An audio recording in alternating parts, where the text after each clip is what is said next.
Good morning mga ka-construct. Ito naman tayo ngayon sa ating construction.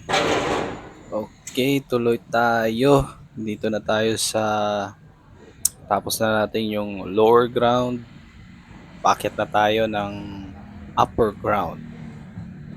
Natapos natin buhusan yung first slip ng lower ground to upper ground na mga verticals. Dalawang column tsaka mga retaining wall.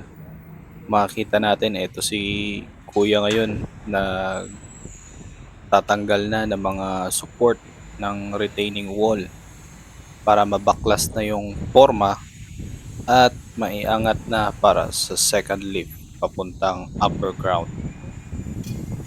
Dito naman kikita natin na nabaklas na din yung forma ng mga column.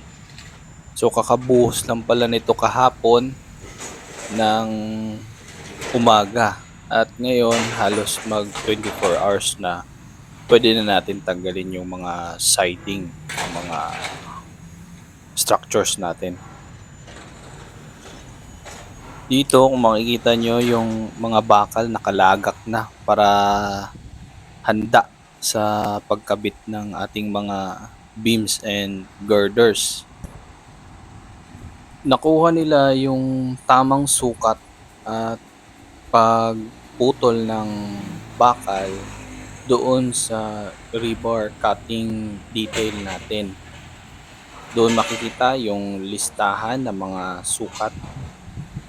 Ang rebar cutting detail ay isang shop drawing na nandun makikita lahat ng detalye kung anong itsura ng bakal natin, anong klase ng bakal gagamitin, ilang peraso, at doon na din mabibilang kung ilan lahat yung kailangan sa isang haba ng beam tsaka girder, pati mga column at itong mga retaining wall.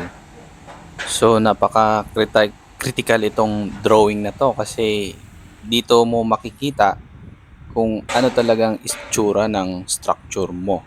Structures o kaya nga mga structures. Sa ngayon, dito lang muna tayo. Salamat sa panonood. Please like and subscribe.